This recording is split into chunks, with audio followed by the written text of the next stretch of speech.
તમે સાચું થંબનેલ જોયું છે. DD set is equal to મજાક. તમને એવું થતું હશે કે પ્રિયેશ સર કેમ આવું બોલે છે, બરાબર. એવું બી થઈ શકે કે આ વિડીયો મારે થોડાક સમયમાં રિમૂવ કરવો પડે યુટ્યુબ પર. તો ખાસ તમે આ વિડીયો જોજો. ડીડીસીઈટી 2026 ની અંદર, ડીડીસીઈટી 2026 ની અંદર અમે ઘણા બધા પોડકાસ્ટ લીધા. રાજકોટ સિટીમાં લીધા, બરોડામાં લીધા અને અમદાવાદમાં લીધા. હજી અમુકના પોડકાસ્ટ બાકી છે. આ પોડકાસ્ટ દરમિયાન અમને એવી ઘણી બધી વસ્તુઓ જાણવા મળી કે જે મારે વિદ્યાર્થીઓ સાથે શેર કરવી જોઈએ. અને કદાચ આ તમારા બધાના પ્રશ્નો ઓલરેડી છે. આ વિડીયો જોયા પછી તમને એમ લાગે ને કે હું ક્યાંક સાચો છું, તો મને સપોર્ટ કરવા માટે કમેન્ટ કરજો. કેમ કે હું ગમે તેટલું બોલીશ ને કંઈ નથી થવાનું. તમે મારી સાથે હશો ને તો 100% આગળના વિદ્યાર્થીઓ માટે કંઈક થવાનું છે. તો આજે હું જેટલી પણ વસ્તુઓ કહીશ, આ વસ્તુઓમાંથી કોઈક ને કોઈક વસ્તુ એવી હશે કે જે ડીડીસીઈટી 2026 ના વિદ્યાર્થીઓએ ફેસ કરી હશે અને કદાચ અત્યારે કરતા હશે. બધાને ખબર છે આ ખોટું છે, પણ કોઈ બોલશે નહીં. બધાને ખબર છે કે આ ના થવું જોઈએ, આની જગ્યાએ આ થવું જોઈએ, પણ કોઈ બોલશે નહીં. ડીડીસીઈટી ની એક્ઝામિનેશન 2024માં ઇન્ટ્રોડ્યુસ થઈ, 24, 25 અને 26. સૌથી પહેલા 24માં એક એવો સિલેબસ આપી દીધો કે જેની અંદર ઘણી બધી વસ્તુઓ ચિત્ર વિચિત્ર હતી. પછી રિવાઇઝ સિલેબસ આવ્યો. સરસ કામ કર્યું. ડીડીસીઈટી ની એક્ઝામ હોવી જ જોઈએ કે ભાઈ એક એવી એક્ઝામ કે જેમાં કોમન સબ્જેક્ટ હોય, કોમન એક્ઝામિનેશન હોય અને એ જ એક્ઝામિનેશનથી એડમિશન થતું ડિપ્લોમાથી ડિગ્રીની અંદર. પણ હું આજે એક્ઝામ લેવા વાળી કમિટી છે એમને હું કહેવા માંગુ છું, ખાલી 100 પ્રશ્નો તમારે કાઢવાના છે. એક પેપર એવું મને બતાવો કે જેમાં તમારા પ્રશ્નોમાં ભૂલ ના હોય અથવા તમારે બોનસ ના આપવું પડ્યું. એક પેપર એવું મને બતાવો. એક પેપર તમે એરરલેસ નથી બનાવી શકતા. પહેલો જ સવાલ મારો દરેકે દરેક વિદ્યાર્થીને, જો હું આમાં ક્યાંક ખોટો હોય મને કહેજો. હું આમાં ક્યાંય બી ખોટો હોય, એક એવું પેપર હજી સુધી નથી આવ્યું કે જેમાં એક પણ સવાલમાં ક્યાંય ભૂલ ના હોય. અમુક સવાલોમાં અમુક ભૂલો છે, પણ એને તમે બોનસની અંદર કન્સિડર નથી કરી, નજરઅંદાજ કરી. અને જો હું ફિઝિક્સ ટીચર તરીકે જોવા જાઉં ને તો યુનિટ લખવાની પદ્ધતિ જો જોવા જઈએ ને તો જેટલા પણ યુનિટ્સ વાળા પ્રશ્નો છે ને બધામાં યુનિટ લખવાની ઇંગ્લિશ મીડિયમની અંદર બધામાં બોનસ આપવું. કેમ કે યુનિટ્સ લખવાના પણ કોઈક નિયમો છે, જે નિયમો અમે ડીડીસીઈટીના વિદ્યાર્થીઓને મળે. પહેલી વસ્તુ, એક પેપર એવું નથી આવ્યું કે જે એરરલેસ હોય. બરાબર. ખાલી 100 પ્રશ્ન કાઢવાના છે. એ 100 પ્રશ્નોમાં બી સબ્જેક્ટ વાઇઝ ટીચરને કામ આપવાનું છે. એક ટીચર 30 ફિઝિક્સના પ્રશ્નો કાઢે, એક ટીચર 25 ઇંગ્લિશના કાઢે, એક 25 મેથેમેટિક્સના કાઢે, કોઈક એન્વાયરમેન્ટના 5-10 કાઢે, કોમ્પ્યુટરના 5 કાઢે. એમાં પણ એરર. અમુક વખતે વિદ્યાર્થીઓને સ્વીકારી લેવું પડે છે કે ભાઈ ખોટું હતું પણ હવે એનું કંઈ થઈ શકે નહીં. બીજી મોસ્ટ ઇમ્પોર્ટન્ટ વસ્તુ એરર છે અને એરરને પણ ચેલેન્જ કરવાના પૈસા આપવાના. અને ઓછા રૂપિયા નહીં, 500 રૂપિયા આપવાના. એ રૂપિયા પાછા આયા નથી આયા કોઈ હિસાબ નથી. આખા ગુજરાતમાંથી કેટલા બધા વિદ્યાર્થીઓએ ચેલેન્જ કરી, કેટલાના પૈસા પાછા આયા. હું જે ચેલેન્જ કરીને એમને કહું છું તમે કમેન્ટ કરો તમારા પૈસા પાછા આયા. ગયા વર્ષે અમે કરી હતી ચેલેન્જ, એકના પૈસા પાછા નહોતા. આ વર્ષે અમારા વિદ્યાર્થીઓએ કરી છે, પાછા આયા નથી આજે કોઈ. બીજો સવાલ, કેલ્ક્યુલેટર. આ રવિવારે અમે અમદાવાદ ગયા હતા પોડકાસ્ટ માટે. અમને એક પેરેન્ટ્સે કીધું કે સાહેબ અમારો જે નંબર આવ્યો તો, બે પેરેન્ટ્સે કીધું એકચ્યુઅલમાં, જે જગ્યાએ નંબર આવ્યો હતો ને ત્યાં સર કેલ્ક્યુલેટર યુઝ ના કરવા. અને એવું કીધું કે અમને વધારે ખબર પડે છે કે તમને વધારે ખબર પડે. પેરેન્ટ્સને આવો જવાબ આપવામાં આવ્યો. હું સમજી શકું છું કે પેરેન્ટ્સ ચલો ક્યાંક ખોટા હોય, પણ એઝ અ પેરેન્ટ્સની રિસ્પેક્ટ તરીકે તો પેરેન્ટ્સને જવાબ આપવો પડે. એ બી રિસ્પેક્ટ ના કરવામાં આવી. 20 મિનિટ પછી સાદું કેલ્ક્યુલેટર વાપરવા દેવામાં આવ્યું. આખા ગુજરાતની અંદર ઘણા બધા લોકોએ પેલું સાયન્ટિફિક કેલ્ક્યુલેટર વાપર્યું છે, જેમાં ડિફરન્શિએશન ઇન્ટિગ્રેશનની સાઇન નથી, અને ઘણા બધાએ પેલું સાદું કેલ્ક્યુલેટર વાપર્યું. મને તમે એમ કહો કે તમે એમ કહો છો કે એક એક્ઝામ જે બધાને એડમિશન આપતી હોય ને આખા ગુજરાતની કોલેજોની અંદર પણ કેલ્ક્યુલેટર અલગ અલગ વાપરવા દેવામાં આવતા હોય, ક્યાંનો ન્યાય છે? ક્યાંનો ન્યાય છે? જે વિદ્યાર્થીને 20 મિનિટ માટે એવું કહેવામાં આવ્યું કે કેલ્ક્યુલેટર નહીં વાપરવા દેવામાં આવે ને એ કદાચ સાદું કેલ્ક્યુલેટર ત્યાં લઈ નથી ગયો, ખાલી એક જ કેલ્ક્યુલેટર લઈ ગયો જેમાં ડિફરન્શિએશન ઇન્ટિગ્રેશનની સાઇન નહોતી, બરાબર, અને એ વિદ્યાર્થી વિધાઉટ કેલ્ક્યુલેટર કામ કરે છે, તો બોલો એના મગજ ઉપર શું અસર? તો વિદ્યાર્થીઓ બોલતા નથી. અમને તો જાણ મળે છે, બરાબર, કહેતા નથી. એ દિવસે જ મેં એક વિડીયો બનાવ્યો હતો કેલ્સી માટે. તમે એ વિડીયો જોઈ આવજો, યુટ્યુબ પર પડ્યો છે, નીચે ઢગલો કોમેન્ટો કોલેજોના નામ સાથે. અને એક કોલેજ તો એવી છે કે જેના સાહેબ પોતે ડીડીસીઈટી ભણાવે છે, બરાબર, અને એ સાહેબ હોવા છતાં પણ આવું વિદ્યાર્થીઓ સાથે કરવામાં આવ્યું. આ બીજો સવાલ, બરાબર. કોઈ જાતનું નિષ્પક્ષ બેલેન્સ થાય જ નહીં આમાં. સાદું કેલ્ક્યુલેટર અને પેલું કેલ્ક્યુલેટર નોન સાયન્ટિફિક જેને કહેવાય. તો એક તો ડેફિનેશન જ નથી ખબર, કોણ નોન પ્રોગ્રામેબલ ને કોણ પ્રોગ્રામેબલ ખબર જ નહીં, કઈ ડેફિનેશન ક્યાંથી. ગૂગલ કંઈક અલગ કે, એઆઈ કંઈક અલગ કે, જીટીયુ કંઈ નિયમો નથી મૂકતી. મેં રિક્વેસ્ટ કરી છે કે ભાઈ તમે ફોટા સાથે મૂકો કે આ વપરાશે ને આ નહીં વપરાય. તો હું તો એવું જ કહું છું કેલ્ક્યુલેટર કાઢી જ નાખો. રાખવું જ નથી કેલ્ક્યુલેટર, શું કરવા રાખવું છે? જે વિદ્યાર્થીઓ ડીડીસીઈટી ની તૈયારી કરે છે, હું તમને ખાસ કહું છું, શોર્ટ ટ્રેકની પાછળ ગાંડા ના થતા કેલ્ક્યુલેટરમાં. તમારી નસીબ ખરાબ હશે એવી કોલેજમાં નંબર આવશે જ્યાં તમને કહી દેશે કે આ કેલ્ક્યુલેટર નહીં ચાલે, સાઇન કોસ ટેન વાળું સાદું વપરાશે, તમે શીખેલી શોર્ટ ટ્રીક ક્યાંય નહીં કામ આવે. અને જિંદગીની અંદર શોર્ટ ટ્રીક ક્યાંય કામ આવતી નથી. અમે જેટલા પણ પોડકાસ્ટ લીધા એમાં વિદ્યાર્થીઓને પૂછ્યું હતું કેલ્ક્યુલેટરની કોઈ રિક્વાયરમેન્ટ છે, આપણે કીધું હતું હા સર, હું તો પરફેક્ટ શીખીને જ જાઉં, આ લોકોનું કંઈ નક્કી નહીં કેલ્ક્યુલેટર ના વાપરવા દે તો હું થોડા મારા માર્ક્સ ના ઉપર ચડાવું શોર્ટ ટ્રીકોના કારણે. 2 કલાક વધારે મહેનત કરી લઈશ, બરાબર. વિધાઉટ કેલ્ક્યુલેટર મને બધું આવડવું જોઈએ એ મારી નીતિ રાખીશ. તો જે આવનારા ડીડી સેટના વિદ્યાર્થીઓ છે શોર્ટ ટ્રીક પાછળ ગાંડા ના થતા. હા, આકાશ સરે શોર્ટ ટ્રીક 100% શીખવાડી છે, સચિન સરે શોર્ટ ટ્રીક શીખવાડે છે કેલ્ક્યુલેટરની.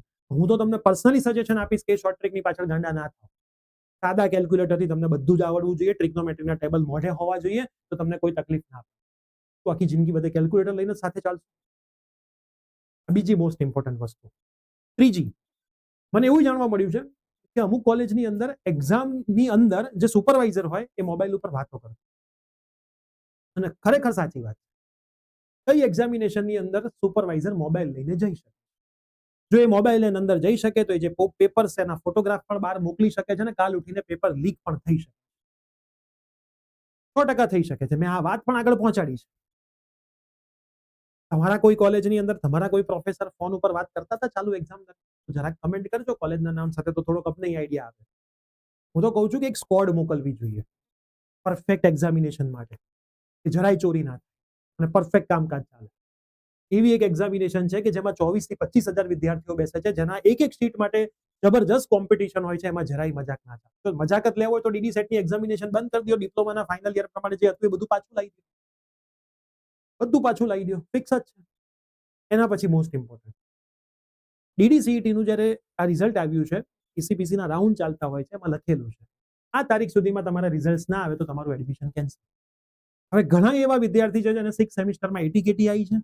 એમાંથી ઘણા એવા વિદ્યાર્થીઓ છે જે પાસ થશે રીએસેસમેન્ટમાં, પણ એનું રિઝલ્ટ આવતા સુધીમાં આ પ્રોસેસ પૂરી થઈ ગઈ છે. તો ટોપ 100નો કોઈ વિદ્યાર્થી હોય જેને ભૂલથી ક્યાંક રેમેડિયલ આવી ગઈ છે, એ વિદ્યાર્થી રીએસેસમેન્ટમાં નાખે છે અને પાસ થઈ જાય છે અને એનું એડમિશન કેન્સલ થાય છે, એના માટે જવાબદાર કોણ? તો તમે પહેલા એવું નક્કી કરો કે દરેક સેમિસ્ટરના બધા જ રીએસેસમેન્ટના અને રેમેડિયલના રિઝલ્ટ આવી જાય ને પછી જ અમે એડમિશન પ્રોસેસ કન્ટિન્યુ કરીશું. તમારી પાસે મેન પાવર છે પેપર ચેક કરવા માટે. ઘણાના 5મા સેમિસ્ટર 4થા સેમિસ્ટરના રેમેડિયલના રિઝલ્ટ બાકી છે. જો એક ડેટ સુધી નહીં આવે રીએસેસમેન્ટના રિઝલ્ટ કે રેમેડિયલના રિઝલ્ટ, તો વિદ્યાર્થીનું એડમિશન કેન્સલ થશે. ડીડી સેટમાં સારો સ્કોર લાવવા છતાંય એ સારી કોલેજમાં નહીં જઈ શકે. આના માટે જવાબદાર કોણ? અને છેલ્લો મોસ્ટ ઇમ્પોર્ટન્ટ નિયમ, તમે જો એવું નક્કી કર્યું છે કે ડીડીસીઈટી થી જ એડમિશન થાય, તો શું કરવા કોલેજોને પરમિશન આપો છો કે વિધાઉટ ડીડીસીઈટી એડમિશન આપો? તમે નક્કી જ કર્યું છે કે ભાઈ દરેક વિદ્યાર્થી ડીડી સેટની તૈયારી કરે અને ડીડી સેટની તૈયારી કરીને એક્ઝામિનેશન આપે ને ડિગ્રીની અંદર એડમિશન લે. જેમ તમે 12થમાં નિયમ બનાવ્યો છે કે ગુજસેટની એક્ઝામિનેશન ના આપી હોય તો તમારું એડમિશન આગળના એક પણ રાઉન્ડમાં ના થાય. ગુજસેટની એક્ઝામિનેશન ના આપી હોય તમારું મેરિટ જ જનરેટ ના થાય. બોર્ડની એક્ઝામિનેશન જૂની ચાલે પણ ગુજસેટ નહીં. જેડબલઈની એક્ઝામિનેશન ના આપી હોય તો જેડબલઈ બેઝ તમારું એડમિશન ના જ થાય. ક્યાંય મેનેજમેન્ટ કોટામાં જેડબલઈ ના આપી હોય તો એના બેઝ ઉપર એડમિશન થાય છે? મને હા કે ના જવાબ આપો. તો ડીડીસીઈટી ની અંદર કેમ કોલેજો વિધાઉટ ડીડીસીઈટી પણ મેનેજમેન્ટ કોટામાં એડમિશન આપી દે છે? જ્યારે વિદ્યાર્થીઓને આપણે કોમ્પિટિશન લેવલે ઉભા રાખવાની વાત કરીએ છીએ, આ વિદ્યાર્થી જે વિદ્યાર્થી છે તે દેશનું ભવિષ્ય બદલશે એની આપણે વાત કરીએ છીએ, ત્યારે આપણે વિધાઉટ ડીડીસીઈટી પણ એમને એડમિશન મેનેજમેન્ટ કોટામાં અપાઈ દઈએ છીએ. ક્યાંનું મતલબ? વિદ્યાર્થીઓને તો આપણે તો એન્કરેજ કરવા જોઈએ આવી કોઈ એક્ઝામિનેશન માટે, આવી કોઈ એક્ઝામ આપે, પણ અહીંયા તો એન્કરેજમેન્ટના નામે કશું જ નથી. હા, જેને ટોપ 10 ની કે ગવર્મેન્ટમાં લેવું છે ડીડીસીઈટી આપે, અમુક પ્રાઇવેટ કોલેજોમાં લેવું છે તો ડીડીસીઈટી ની કોઈ જરૂર નથી, ડાયરેક્ટ એડમિશન કરાવી દો. આ વિદ્યાર્થી ક્યારે કોમ્પિટિશનમાં પગ મૂકશે? ખાલી ડિગ્રી કરાવવા ખાતર અને કોલેજોની ફીસ ભરાવવા ખાતર, એમના ખીચાઓ ભરાવવા ખાતર જો તમે આ વસ્તુ રાખી છે, તો હું તો કહું છું બંધ કરી દો. ફાઇનલ યરના માર્ક બહુ સરસ હતા, એના ઉપર જ રાખો પાછું.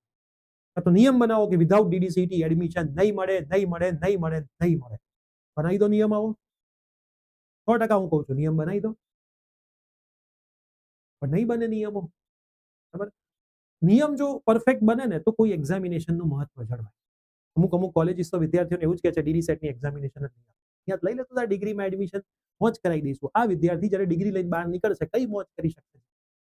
આપણે વિદ્યાર્થીઓને જાતે કરીને ખાડામાં પડવા માટે પ્રોત્સાહન આપીએ છીએ. પછી એ વિદ્યાર્થી ખાડામાં પડે છે ત્યારે એની આંખો ખુલે છે, પણ ત્યારે તો સમય જતો રહ્યો હોય છે. બરાબર, સમય જતો જ રહ્યો હોય છે. પછી શું એ પાછો ઊંધો જઈને ડીડી સેટની તૈયારી કરશે?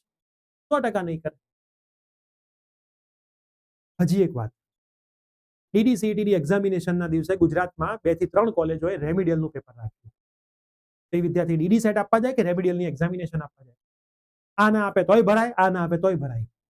ડીડીસીઈટીના આગલા વીકમાં વાઇવા રાખે છે કોલેજો વાળા, એક્ઝામો રાખે છે યુનિવર્સિટીની કોલેજ. કઈ પરમિશન હોય છે? મને તો એ જ નથી ખબર પડતી હજી સુધી. તમે એવી કઈ પરમિશન આપી રહ્યા છો કોલેજોને કે પ્રાઇવેટ યુનિવર્સિટીઓને કે DDCET ની આગલા વીકમાં એક્ઝામ રાખે? એવી એક એક્ઝામિનેશન જેનો સિલેબસ ખરેખર લાંબો છે, જેને રિવિઝન કરવા માટે એક વીક તો જોઈએ વિદ્યાર્થીને. ત્યારે વિદ્યાર્થી કોલેજની એક્ઝામની તૈયારી કરશે કે DD-SET ની તૈયારી? કોલેજના વાઇવા આપશે, એનું એસાઇનમેન્ટ લખશે કે DD-SET કરશે? ઘણા વિદ્યાર્થીઓ એવા છે કે જેને આગલા દિવસે કોલેજની એક્ઝામ આપી છે, બીજા દિવસે DD-CET આપી છે, ત્રીજા દિવસે પાછી એ કોલેજની એક્ઝામિનેશન આપે. હું એ કોલેજોને રિક્વેસ્ટ કરીશ કે તમે વિદ્યાર્થીઓ માટે ડેટ તો ચેન્જ કરી જ શકો છો. ડેટ ચેન્જ કરવી કઈ બહુ મોટી વસ્તુ નથી. એ દુનિયામાં કેટલી ડેટો ચેન્જ થઈ. ઘણા કોલેજો તો એવું કહી દીધું અમે ડેટ ચેન્જ ના કરી. ભાઈ કેમ ના ચેન્જ કરી શકો? કઈ કોઈ મોટી મોટી હસ્તી આવીને પેપર લેવાની હતી કે તમે ડેટ ચેન્જ ના કરી શકો? નથી સોલ્યુશન થતું. વિદ્યાર્થીઓ હેરાન થાય છે. આ એ જ વિદ્યાર્થી છે, દેખાય છે ને જંતર મંતર પર બેઠા છે ને વિદ્યાર્થીઓ, એ જ વિદ્યાર્થી છે જ્યારે વિદ્યાર્થી ગાંડો થશે ને ત્યારે કશું જ છોડશે નહીં. 100% નહીં. એ જ વિદ્યાર્થી કશું જ છોડવાનો નથી. હું વિદ્યાર્થીઓને કહીશ કે આની અંદર તમને એક પણ પોઈન્ટ ખોટો લાગ્યો હોય ને તો તમે નીચે કમેન્ટમાં લખજો સાહેબ આ પોઈન્ટ. જો તમને દરેકે દરેક પોઈન્ટ સાચા લાગ્યા હોય તો તમે ખાસ કમેન્ટમાં લખજો સાહેબ તમારા પોઈન્ટ સાચા છે, કોઈ અવાજ ઉઠાવતું નથી. મને વિદ્યાર્થીઓ મેસેજ કરે છે જેના રેમેડિયલ આયા સાહેબ તમે કંઈક બોલો. શું બોલીએ? કોઈ સાંભળવા વાળું નથી. આવો તમે મારી જોડે, હું જઈશ, તૈયાર છું આવવા માટે તમારી સાથે. પણ તમારે આવવું તો પડશે ને. મારા પ્રિય સરના એકલાથી શું થશે? પ્રિય સર એકલા ત્યાં ઉભા રહી જશે, કંઈ નહીં થાય. કશું જ નહીં થાય પ્રિય સરના. તમારે સાથે તો આવવું પડશે ને ત્યાં જવા માટે. અને અને અને મેં તો એવા વિદ્યાર્થીઓ જોયા છે કે જેના ડિપ્લોમાનો અંદર બહુ જ બેઝ કાચો છે. એ વિદ્યાર્થીઓને ડાયરેક્ટ DD-SET વગર તમે એડમિશન આપી દો છો. એ વિદ્યાર્થીનો ડિગ્રીમાં બેઝ કાચો રહે છે. બિચારો જીવનમાં શું કરી શકે? અત્યારના જમાનામાં 30 થી 40 હજારની પર મંથની નોકરીમાં ભેગું ના થતું હોય, એ વિદ્યાર્થીની શું હાલત થશે? ક્યારેક એ તો તમે વિચારો. હજી એક મને યાદ આવ્યું, ઈ ઓપ્શન રાખ્યો છે. અમુક કોલેજો વાળા એવું કીધું કે ઈ ટીક કરવાનો, અમુક કોલેજો વાળા એવું કીધું ઈ ટીક નહીં કરવાનો. છોકરો કરે તો શું કરે?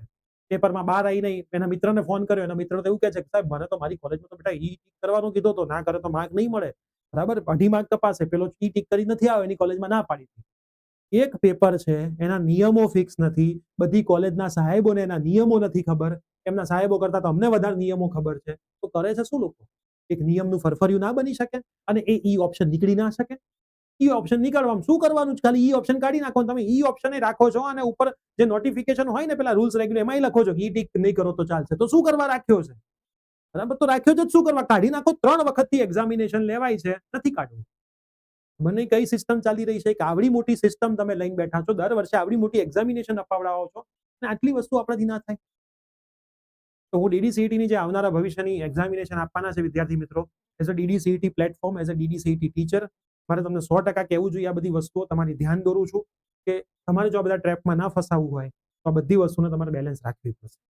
નહીંતર એઝ અ રેન્કર સ્ટુડન્ટ પણ તમે આ બધા ટ્રેપમાં ફસાશો અને મને ખબર છે કે ભાઈ અડધા માર્કની વેલ્યુ, હું 1 માર્કની તો વાત જ નથી કરતો, અડધા માર્કની. અને મને તો દુઃખ થાય છે કે જો મેનેજમેન્ટ GTU નું કામકાજ ખરેખર સારું છે, આવા નાના 4-5 પોઈન્ટ માટે શું કરવા નામ બગાડે? અને અમુક કોલેજોને સ્ટ્રિક્ટ નિયમો તમે આપી દો. હું તો કહીશ પરમિશન, હું તો એવું જ કહું છું, DD-CET ની એક્ઝામિનેશન ફક્ત ને ફક્ત ગવર્મેન્ટ કોલેજોમાં, પ્રાઇવેટ કોલેજોમાં જ ના. અને એ સાહેબોને પણ નિયમોનું એક લિસ્ટ આપો, એક સર્ક્યુલર બહાર પાડો કયા કેલ્ક્યુલેટર વપરાશે ફોટોગ્રાફ, ઈ ઓપ્શનને કાઢી નાખો. એક સર્ક્યુલર બનાવો કે DD-SET ની એક્ઝામના આગલા વીકમાં કોઈ પણ જાતની એક્ઝામ ના થવી જોઈએ. પાછલા વીકમાં પણ કોઈ પણ જાતની એક્ઝામ, કોલેજોના વાઇવાય ના થવા જોઈએ, સબમિશન ના થવું જોઈએ, યુનિવર્સિટી એક્ઝામ ના થવી, મિડ સેમિસ્ટર એક્ઝામિનેશન બી ના થવી.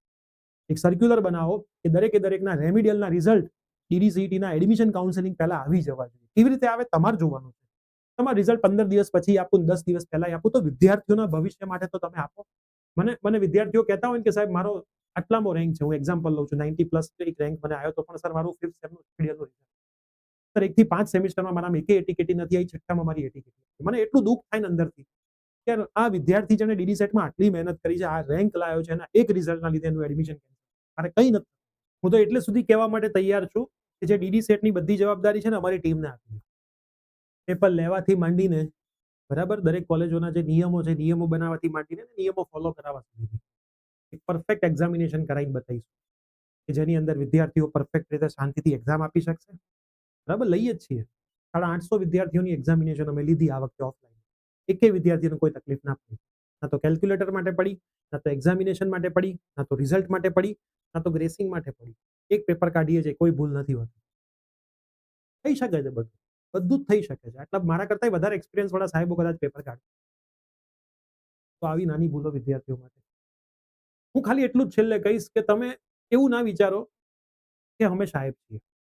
એક વિદ્યાર્થીની જગ્યાએ જઈને બેસો. નહીં વિદ્યાર્થી શું વિચારતો હશે, એમનું ફેમિલી શું વિચારતું હશે, એ ફેમિલીનું બેકગ્રાઉન્ડ શું હશે, ઘરની અંદરનો એક દીકરો ભણતો હશે અને એ સારી જગ્યાએ જાય અને કંઈક સારું કમાય તો એ ઘર ચાલવાનું હશે. તમે આટલું વિચારો. મને બીજું કંઈ કહેવું જ નથી, તમે બીજું બધું વિચારો. કદાચ મારી વાત ક્યાંક ખોટી હોય તો મને માફ કરજો. જે પણ મેનેજમેન્ટના લોકો આ વિડીયો જોતા હોય તો હું માફી માંગુ છું. અને જો વિદ્યાર્થીઓને કહું છું કે મારી વાત તમને સાચી લાગી હોય તો 100% કમેન્ટ. અને હું આવનારા ડીડી સેટના વિદ્યાર્થીઓને ખાસ કહેવા માંગીશ, મેં તમને જેટલા પણ પોઈન્ટ્સ કીધા છે, પોઈન્ટ્સ ઉપર તમે થોડું વિચારજો અને તમારે ટ્રેપમાં ના ફસાવવું હોય તો મહેનત કરજો. અમે તમને મહેનત કરવા માટે તૈયાર છીએ. અમે રાત દિવસ એક કરી નાખીએ છીએ ડીડી સેટ વિદ્યાર્થીઓને તૈયારી કરવામાં. ત્યારે જઈને આટલા રિઝલ્ટ આવે છે. 41 સ્ટુડન્ટ ટોપ 100 માં, 6 સ્ટુડન્ટ ટોપ. મને જરાય નથી ગમતું કે મારા કોઈ વિદ્યાર્થીને આવી કોઈ તકલીફ પડે રિઝલ્ટના લીધે કે કેલ્ક્યુલેટરના લીધે. અને મારા હાથ બંધાયેલા છે. હું તો વધુમાં વધુ શું કરી શકું છું? એક વિડીયો બનાવી શકું. બરાબર, વિડીયો આગળ પહોંચાડવાની જવાબદારી વિદ્યાર્થીઓની છે. અને હું તો વિદ્યાર્થીઓને કહીશ કે તમે રેડી હશો આવવા માટે તો આવો ભેગા વિદ્યાર્થીઓ આપણે જઈને શાંતિથી કહીએ એમને. અને આ બધી વસ્તુ આપણે શાંતિથી જ કરવી છે. આપણે ક્યાં કોઈ જોડે ઝઘડો કરવો છે? જે સાચું છે એ જ કેવું છે. આપણે ક્યાં ના પાડી છે કે તમે એક્ઝામ ના લો? આપણે ક્યાં ના પાડી છે કે તમે ટફ પેપર ના બનાવો? આપણે ક્યાં ના પાડી છે કે તમારે જેમ પેપર કાઢવું એમ કાઢો, ઓર્ડર બદલો, બધું જ કરો. અમે તૈયાર જ છીએ એક્ઝામ આપવા માટે. પણ અમુક નિયમો તો હોવા જોઈએ ને. જેમ વિદ્યાર્થીઓ માટે નિયમો છે એમ દરેકે દરેક નિયમ બધા માટે હોય. બસ મારો આ વિડીયો મેક્સિમમ મિત્રોને શેર કરજો જેને એક્ઝામિનેશન આપી દીધી છે એમને બી હું કહું છું, નથી આપી એમને બહુ કહું છું. તમારો કંઈક રજૂઆત હોય તો 100% કમેન્ટ કરજો. હું તમારી રજૂઆતો પણ જોઈશ. ટ્રાય કરીશું સાથે મળીને કે આના ઉપર આગળના સમયમાં કંઈક પગલાં લેવાય અને કોઈક નિયમો બને. Thank you. Thank you.